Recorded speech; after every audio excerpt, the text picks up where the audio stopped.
നമസ്കാരം. STV ന്യൂസിലേക്ക് സ്വാഗതം. ആദ്യം പ്രധാന വാർത്തകൾ. മന്ത്രി സജി ചെറിയാൻ പറഞ്ഞത് കേരളത്തിലെ ആരോഗ്യമേഖലയുടെ സത്യാവസ്ഥയെന്ന് KPCC പ്രസിഡന്റ് സണ്ണി ജോസഫ്. സർക്കാർ ആശുപത്രികളുടെ അവസ്ഥ സംബന്ധിച്ച മന്ത്രിയുടെ പ്രതികരണത്തിലൂടെ സംസ്ഥാനത്തെ ആരോഗ്യമേഖലയുടെ അവസ്ഥ വ്യക്തമായി. കേരള കോൺഗ്രസ് ജോസ് കെ മാണി വിഭാഗത്തെ സ്വാഗതം ചെയ്ത് UDF കൺവീനർ അടൂർ പ്രകാശ്. ഒരു വാതിലും അടഞ്ഞിട്ടില്ല. LDF-ലെ പല ഘടകകക്ഷികളും ഉടൻ UDF-ലെത്തുമെന്നും അടൂർ പ്രകാശ്. സ്വകാര്യ ബസ് സമരം. പാലക്കാട്, തൃശൂർ ജില്ലകളിൽ യാത്രക്കാരെ വലച്ചു. ബസ് ഉടമ സംയുക്ത സമരസമിതിയുടെ പണിമുടക്ക് വിദ്യാർത്ഥികളുടെ യാത്രാ നിരക്ക് വർദ്ധിപ്പിക്കണമെന്നതുൾപ്പെടെയുള്ള വിവിധ ആവശ്യങ്ങൾ ഉന്നയിച്ചു. സർക്കാർ അനുകൂല നിലപാട് സ്വീകരിച്ചില്ലെങ്കിൽ 22 മുതൽ അനിശ്ചിതകാല സമരം. രാജ്യത്തെ പ്രതിപക്ഷ ട്രേഡ് യൂണിയനുകളുടെ 24 മണിക്കൂർ ദേശീയ പണിമുടക്ക് അർദ്ധരാത്രി മുതൽ. ജൂലൈ 9 പണിമുടക്ക് കേന്ദ്ര സർക്കാരിന്റെ തൊഴിലാളി വിരുദ്ധ ജനദ്രോഹ നയങ്ങൾ ആരോപിച്ച് 25 കോടി തൊഴിലാളികൾ പണിമുടക്കിൽ പങ്കെടുക്കുമെന്ന സമരസമിതി. കേരളത്തിൽ ഭരണാനുകൂല പ്രതിപക്ഷ സംഘടനകൾ പണിമുടക്കുന്നത് പ്രത്യേകമായി. INTUC ഉൾപ്പെടെ UDF സംഘടനകൾ സംസ്ഥാന സർക്കാരിനെതിരെയും പ്രതിഷേധമുയർത്തും. മന്ത്രി സജി ചെറിയാന്റെ വാക്ക് കേരളത്തിലെ ആരോഗ്യമേഖലയുടെ സത്യാവസ്ഥയെന്ന് KPCC പ്രസിഡന്റ് സണ്ണി ജോസഫ്. മന്ത്രിയുടെ പ്രതികരണത്തിലൂടെ കേരളത്തിലെ ആരോഗ്യമേഖല എന്തെന്ന് വ്യക്തമായി. സർക്കാർ ആശുപത്രിയിലെ ചികിത്സയിൽ മരിക്കാൻ തുടങ്ങിയ താൻ സ്വകാര്യ ആശുപത്രിയിൽ ചികിത്സ തേടിയാണ് ജീവൻ നിലനിർത്തിയതെന്നായിരുന്നു പത്തനംതിട്ടയിൽ മന്ത്രിയുടെ പരാമർശം. മന്ത്രി സമ്മതിച്ച കാര്യം ഇനി തെളിയിക്കപ്പെടേണ്ടതില്ല. മെഡിക്കൽ കോളേജുകൾ ഉൾപ്പെടെ കടുത്ത ശോചനീയാവസ്ഥയിലാണ്. ആരോഗ്യമേഖലയിലെ തകർച്ചയിൽ UDF പ്രതിഷേധം ശക്തമാക്കും. മന്ത്രി സജി ചെറിയാൻ തന്നെ പരസ്യമായിട്ട് തുറന്ന് സമ്മതിക്കേണ്ടി വരുന്നു. സമ്മതിക്കാതിരിക്കാൻ നിർവാഹമില്ല. കാരണം തെളിവുകൾ ഒന്നൊന്നായിട്ട് പുറത്തു വന്നുകൊണ്ടിരിക്കുകയാണ്. തിരുവനന്തപുരത്ത് യൂറോളജിയുടെ ഡിപ്പാർട്ട്മെൻറ്റ് തലവൻ, ഏറ്റവും സേവന തൽപരനായ ഒരു ഡോക്ടർ തന്നെയാണ് ഹാരിസ് ഹസൻ അവിടുത്തെ ആശുപത്രിയുടെ ദയനീയ അവസ്ഥ വെളിപ്പെടുത്തിയത്. അതിനെ ഗവൺമെൻറ് നല്ല നിലയിൽ സ്വീകരിക്കും, തിരുത്തൽ വരുത്തുമെന്ന് പ്രഖ്യാപനമുണ്ടായെങ്കിൽ പോലും മുഖ്യമന്ത്രിയുടെ നിലപാട് മറിച്ചായിരുന്നു. മുഖ്യമന്ത്രി ആ ഡോക്ടറെ ശാസിക്കാനും ഭീഷണിപ്പെടുത്താനുമാണ് ശ്രമിച്ചത്. അതിനുശേഷമാണ് കോട്ടയത്ത് ദുരന്തമുണ്ടായത്. ഒരു വീട്ടമ്മ മരിക്കാനിടയായ സാഹചര്യം.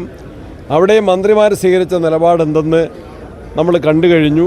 2.25 മണിക്കൂർ നേരം ബിന്ദു എന്ന വീട്ടമ്മ ചെളിയിൽ മണ്ണിൽ അമർന്ന് കടന്ന് ശ്വാസം മുട്ടി മരിച്ചു. ഇപ്പോൾ അതിനെ ന്യായീകരിക്കാൻ വേണ്ടി ഗവൺമെൻറ് ശ്രമിക്കുകയാണ്. അതിനിടയിൽ സജി ചെറിയാൻ അറിയാതെ അബദ്ധത്തിൽ പറഞ്ഞതാണ് അദ്ദേഹത്തിൻ്റെ ജീവൻ സർക്കാർ ആശുപത്രിയിൽ നഷ്ടപ്പെടുമായിരുന്നു, നിലനിർത്താൻ സാധിച്ചത് സ്വകാര്യ ആശുപത്രിയിലെ സേവനം കൊണ്ടാണ് എന്ന്. അപ്പം ഗവൺമെൻറ് കൊട്ടിഘോഷിക്കുന്ന ഗുണഫലങ്ങൾ സർക്കാർ ആശുപത്രിയിൽ നിന്ന് കിട്ടുന്നില്ല എന്ന മന്ത്രിയുടെ സമ്മതം തന്നെ ഏറ്റവും വലിയ തെളിവാണ്. കേരളത്തിൽ മെച്ചപ്പെട്ട സൗകര്യമുണ്ടായിരുന്നുവെങ്കിൽ മുഖ്യമന്ത്രിക്ക് അമേരിക്കയിൽ ചികിത്സയ്ക്ക് പോകേണ്ടി വരില്ലായിരുന്നെന്നും സണ്ണി ജോസഫ് പറഞ്ഞു. കേരളത്തിൽ നല്ല ചികിത്സാ സൗകര്യം ഉണ്ടെങ്കിൽ ഇവിടെ തന്നെ ചികിത്സ തേടുമല്ലോ. അപ്പോൾ മന്ത്രി തന്നെ പറഞ്ഞതിൽ നിന്ന് അതിൽ നിന്ന് വ്യക്തമാണ്. മുഖ്യമന്ത്രിയുടെ ചികിത്സാർത്ഥമുള്ള വിദേശയാത്രയും വളരെ വ്യക്തമായിട്ട് ആ കാര്യങ്ങൾ സമ്മതിക്കുകയാണ്. ഞങ്ങൾ നിയമസഭയിൽ എന്നോടൊപ്പമുള്ള ശ്രീ PC വിഷ്ണുനാഥ് MLA ഈ മെഡിക്കൽ കോളേജുകളുടെ ദുരവസ്ഥ സംബന്ധിച്ച് നിയമസഭയിൽ അടിയന്തര പ്രമേയം കൊണ്ടുവന്നു. ഗവൺമെൻറ് അത് ചർച്ചയ്ക്ക് തയ്യാറായിരുന്നുവെങ്കിൽ ഈ വിഷയം സഗൗരവം പ്രതിപക്ഷം ഉന്നയിച്ചപ്പോൾ അത് കേൾക്കാനും മനസ്സിലാക്കാനും തെറ്റുകൾ തിരുത്താനും ആവശ്യമായ നടപടികൾ സ്വീകരിക്കാനും തയ്യാറായിരുന്നുവെങ്കിൽ ഒരുപക്ഷെ തിരുവനന്തപുരത്തുണ്ടായിട്ടുള്ള ഈ സംഭവം ഉണ്ടാകുമായിരുന്നില്ല. News bureau, Thrissur. Kerala Congress Jose K Mani വിഭാഗത്തെ സ്വാഗതം ചെയ്ത UDF കൺവീനർ അടൂർ പ്രകാശ്. ഒരു വാതിലും അടഞ്ഞിട്ടില്ല. LDF-ലെ പല ഘടകകക്ഷികളും UDF-ലെത്തുമെന്നും അടൂർ പ്രകാശ് തൃശൂരിൽ പറഞ്ഞു. കേരള കോൺഗ്രസ് UDF-ലെത്താൻ യോഗ്യരാണെന്ന് അടൂർ പ്രകാശ് പറഞ്ഞു. കേരള കോൺഗ്രസ് UDF-ലെത്തുന്നതിന് ഒരു തടസ്സവുമില്ല. LDF-ന്റെ ഘടകകക്ഷികളെ UDF-ലെത്തിക്കാൻ പല തന്ത്രങ്ങളും അണിയറയിൽ ഒരുങ്ങുന്നുണ്ട്. സമയമാകുമ്പോൾ എല്ലാം പറയുമെന്നും കേരള കോൺഗ്രസ് ജോസ് കെ മാണി വിഭാഗത്തെ സ്വാഗതം ചെയ്യുന്നതായും UDF കൺവീനർ അടൂർ പ്രകാശ് പറഞ്ഞു. ആ തന്ത്രങ്ങളെല്ലാം നിങ്ങളടുത്ത് ഇപ്പോൾ വ്യക്തമാക്കാൻ കഴിയില്ല. എന്തായാലും വരുന്ന 2026 തെരഞ്ഞെടുപ്പുമായി ബന്ധപ്പെട്ടുകൊണ്ട് UDF-നോടൊപ്പം പല കക്ഷികളും എത്തിച്ചേരും. വാതിൽ എങ്ങനെ തുറക്കണം എന്നതിനെക്കുറിച്ച് ഞങ്ങൾ UDF കൂടിയിരുന്ന് ആലോചിക്കും. മുതിർന്ന നേതാക്കന്മാരെല്ലാവരും ഉണ്ട്. ആ മുതിർന്ന നേതാക്കന്മാരെല്ലാവരുമായി ചർച്ച ചെയ്ത് അതിനുള്ള ഒരു തീരുമാനത്തിൽ ഞങ്ങളെത്തും. ഈ കേരള കോൺഗ്രസ് മാണി ഈ UDF-ലേക്ക് വരുന്നതിന് അനഭിമതമായ കക്ഷിയേ അല്ല. അതിന് വരുന്ന തടസ്സമില്ലല്ലോ. തടസ്സമുണ്ടെന്ന് ആര് പറഞ്ഞു? ആരും പറഞ്ഞിട്ടില്ല. ഞങ്ങൾ ആരും പറഞ്ഞിട്ടില്ല തടസ്സമുണ്ട് എന്ന് ഞങ്ങൾ ആരും പറഞ്ഞിട്ടില്ല. ഏതായാലും ഞാൻ പറഞ്ഞല്ലോ, 2026 നിയമസഭാ തെരഞ്ഞെടുപ്പിൽ UDF-നോടൊപ്പം പല കക്ഷികളും വരും. അത്രേ മാത്രം അറിഞ്ഞാൽ മതി. News bureau, Thrissur. സ്വകാര്യ ബസ് സമരം യാത്രക്കാരെ വലച്ചു. ഗതാഗത കമ്മീഷനുമായി നടത്തിയ ചർച്ച പരാജയപ്പെട്ടതോടെ ബസ് ഉടമ സംയുക്ത സമര സമിതി സൂചനാ പണിമുടക്കുമായി മുന്നോട്ട് പോവുകയായിരുന്നു. 22 മുതൽ അനിശ്ചിതകാല സമരം ആരംഭിക്കുമെന്നും മുന്നറിയിപ്പുണ്ട്. വിദ്യാർത്ഥികളുടെ യാത്രാനിരക്ക് വർദ്ധിപ്പിക്കുക, 140 കിലോമീറ്ററിലധികം ഓടുന്ന ദീർഘദൂര ബസ്സുകളുടെ പെർമിറ്റ് പുതുക്കുക, ജീവനക്കാർക്ക് പോലീസ് ക്ലിയറൻസ് സർട്ടിഫിക്കറ്റ് വേണമെന്ന തീരുമാനം പിൻവലിക്കുക, ഉടമകൾക്ക് അമിത സാമ്പത്തിക ബാധ്യത വരുന്ന അശാസ്ത്രീയ തീരുമാനങ്ങൾ ഒഴിവാക്കുക തുടങ്ങിയ ആവശ്യങ്ങൾ ഉന്നയിച്ചാണ് ബസ് ഉടമകളുടെ സൂചനാ പണിമുടക്ക്. ഗതാഗത കമ്മീഷണറുമായി നടത്തിയ ചർച്ച പരാജയപ്പെട്ടതോടെയാണ് പണിമുടക്കുമായി മുന്നോട്ടു പോകാൻ സമരസമിതി തീരുമാനിച്ചത്. പണിമുടക്കിന് ആധാരമായ ആവശ്യങ്ങൾ സർക്കാരുമായി ചർച്ച ചെയ്ത് ഒരാഴ്ചക്കകം തീരുമാനം അറിയിക്കാമെന്ന കമ്മീഷണറുടെ നിലപാട് ബസ് ഉടമ സംയുക്ത സമരസമിതിക്ക് സ്വീകാര്യമായില്ല. സർക്കാർ നിഷേധാത്മക നിലപാട് തുടർന്നാൽ 22 മുതൽ അനിശ്ചിതകാല സമരം ആരംഭിക്കാനാണ് സമരസമിതിയുടെ തീരുമാനം. ബസ് സമരത്തെ തുടർന്ന് പാലക്കാട്, തൃശ്ശൂർ ജില്ലകളിൽ വലിയ രീതിയിലുള്ള യാത്രാക്ലേശമാണ് ജനങ്ങൾക്ക് നേരിടേണ്ടി വന്നത്. സ്ത്രീ യാത്രക്കാരും വിദ്യാർത്ഥികളും ഏറെ വലഞ്ഞു. ഗ്രാമീണ സർവീസുകൾ മുടങ്ങിയത് വലിയ തിരിച്ചടിയായി. ഏറെ പേരും ഇരുചക്രവാഹനങ്ങളെയാണ് ആശ്രയിച്ചത്. ഇരുചക്രവാഹനങ്ങൾ സുലഭമായത് ഒരു പരിധിവരെ യാത്രക്കാർക്ക് സഹായകരമായി. KSRTCയും അധിക സർവീസുകൾ നടത്തി. News centre, Shoranur. സ്വകാര്യ ബസ് സമരത്തെ നേരിടാൻ അധിക സർവീസ് നടത്തി KSRTC. ഗ്രാമീണ മലയോര മേഖലകൾക്ക് ഉൾപ്പെടെ ട്രാൻസ്പോർട്ട് കോർപ്പറേഷൻ കൂടുതൽ സർവീസ് നടത്തുന്നുണ്ട്. പാലക്കാട്ട് നിന്ന് തൃശ്ശൂർ, കോയമ്പത്തൂർ, കോഴിക്കോട്, പട്ടാമ്പി റൂട്ടുകളിലാണ് KSRTC ചെയിൻ സർവീസ് നടത്തിയത്. തോലന്നൂർ, മലമ്പുഴ, ചെർപ്പളശ്ശേരി, കൊല്ലങ്കോട്, പഴയന്നൂർ, ചിറ്റൂർ ഭാഗങ്ങളിലേക്ക് ഒറ്റപ്പെട്ട സർവീസ് നടത്തുന്ന ഇടങ്ങളിലേക്കും സമരത്തെ നേരിടാൻ അധിക സർവീസ് നടത്തി. KSRTCയുടെ പാലക്കാട് മെയിൻ ഡിപ്പോയ്ക്ക് പുറമെ ചിറ്റൂർ, മണ്ണാർക്കാട്, പട്ടാമ്പി, വടക്കഞ്ചേരി സബ് ഡിപ്പോകളിൽ നിന്നും അധിക ജനത്തിരക്കേറിയ പ്രദേശങ്ങളെയും ഓഫീസ് സമയത്തെയും ബന്ധിപ്പിച്ച് സർവീസ് നടത്താനും അധികൃതർ നിർദ്ദേശം നൽകിയിരുന്നു. News bureau, Palakkad. കേന്ദ്ര സർക്കാരിൻ്റെ തൊഴിലാളി വിരുദ്ധ നയങ്ങൾ ആരോപിച്ച പ്രതിപക്ഷ ട്രേഡ് യൂണിയനുകളും ആഹ്വാനം ചെയ്ത 24 മണിക്കൂർ അഖിലേന്ത്യാ പണിമുടക്ക് രാത്രി 12-ന് ആരംഭിക്കും. കേരളത്തിൽ ഭരണാനുകൂല പ്രതിപക്ഷ ട്രേഡ് യൂണിയനുകൾ പ്രത്യേകമായാണ് പണിമുടക്കുന്നത്. വിപുലമായ പ്രചരണ പ്രവർത്തനങ്ങൾക്ക് ശേഷമാണ് പ്രതിപക്ഷ ട്രേഡ് യൂണിയനുകൾ ദേശീയ പണിമുടക്കിലേക്ക് കടക്കുന്നത്. അഖിലേന്ത്യാ പണിമുടക്കിൽ രാജ്യത്ത് 25 കോടി തൊഴിലാളികൾ പങ്കെടുക്കുമെന്നാണ് യൂണിയനുകളുടെ അവകാശവാദം.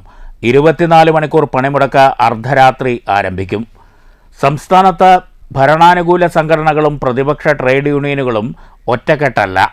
UDF അനുകൂല സംഘടനകൾ പണിമുടക്കുന്നത് ഇടത് ട്രേഡ് യൂണിയനുകൾക്കൊപ്പം ചേർന്നല്ല എന്നതാണ് പ്രത്യേകത.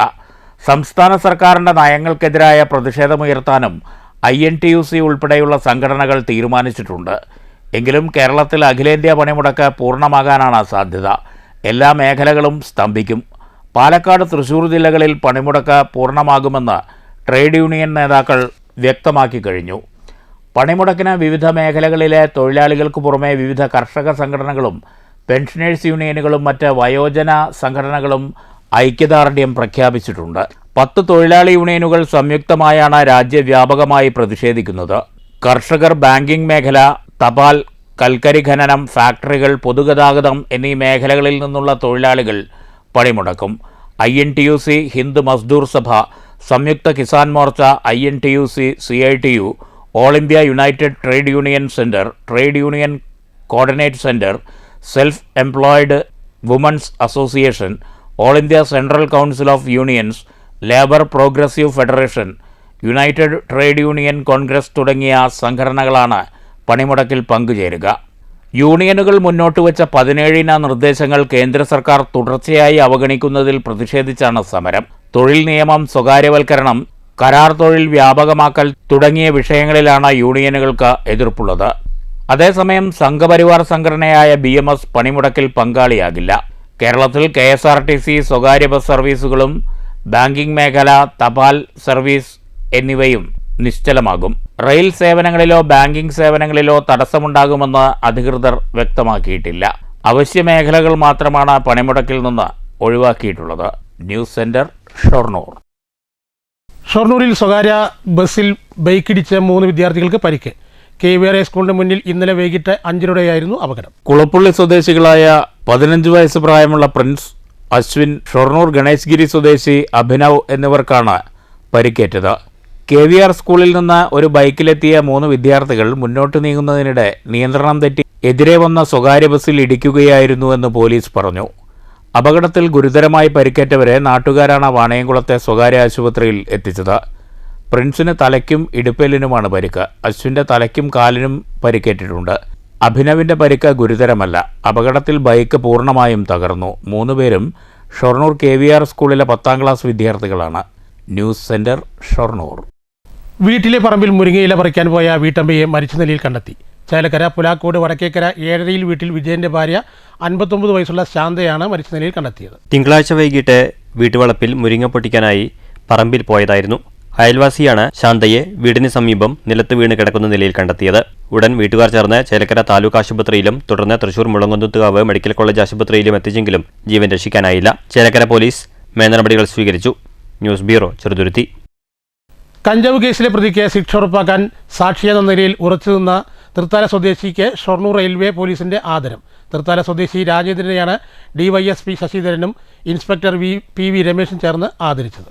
കുളപ്പുള്ളി കിണറ്റൻകര മമ്മിളിക്കുന്നത്ത് മുകേഷിനെ കഞ്ചാവുമായി പിടികൂടിയപ്പോൾ സാക്ഷി പറഞ്ഞയാളാണ് തൃത്താല സ്വദേശി രാജേന്ദ്രൻ. അന്നത്തെ ഇൻസ്പെക്ടർ PV രമേശും DYSP ശശിധരനും ചേർന്നാണ് ഷൊർണൂർ റെയിൽവേ സ്റ്റേഷനിൽ വെച്ച് രാജേന്ദ്രനെ അനുമോദിച്ചത്. 2017 തൃത്താല വെള്ളിയാങ്കലിൽ നിന്നാണ് മുകേഷിനെ 22 കിലോ കഞ്ചാവുമായി അന്നത്തെ തൃത്താല SI കൃഷ്ണൻ പിടികൂടിയത്.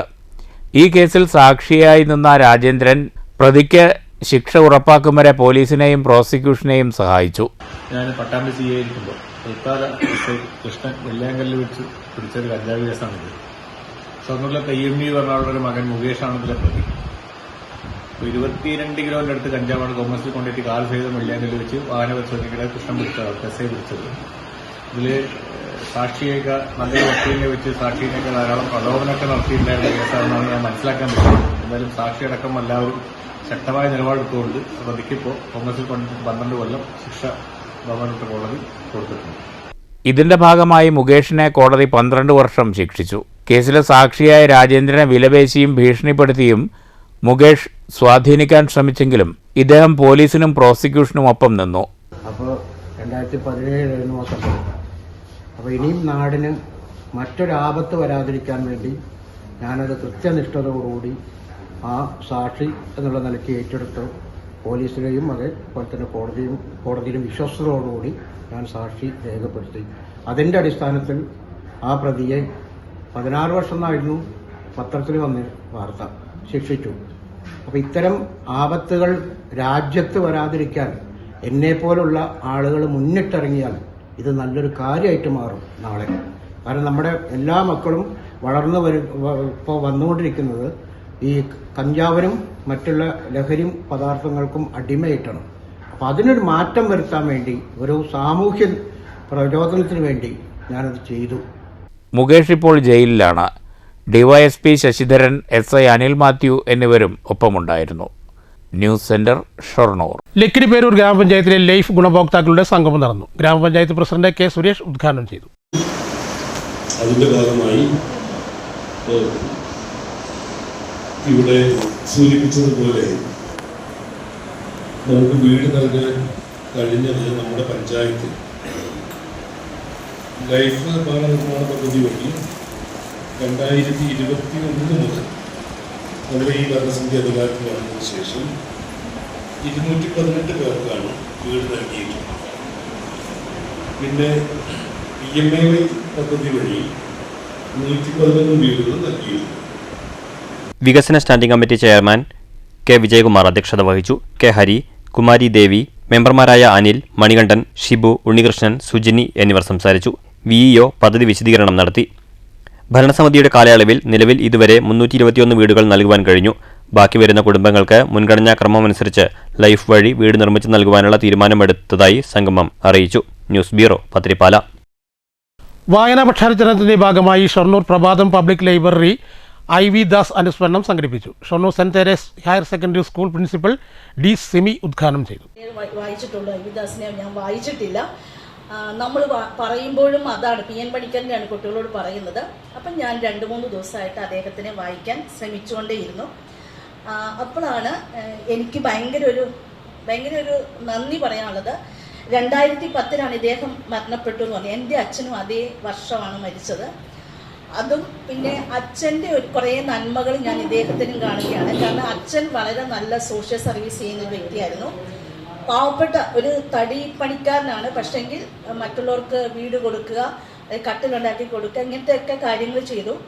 പിന്നെയുള്ളൊരു ഗുണമെന്ന് പറഞ്ഞാൽ ഞങ്ങളുടെ ആ ഏരിയയിൽ പാവപ്പെട്ട വീടുകൾ വെച്ച് നോക്കുമ്പോൾ ഏരിയയിൽ ന്യൂസ് പേപ്പർ വരുത്തുന്ന ഒരേ ഒരു വീട് ഞങ്ങളുടെ വീടാണ്.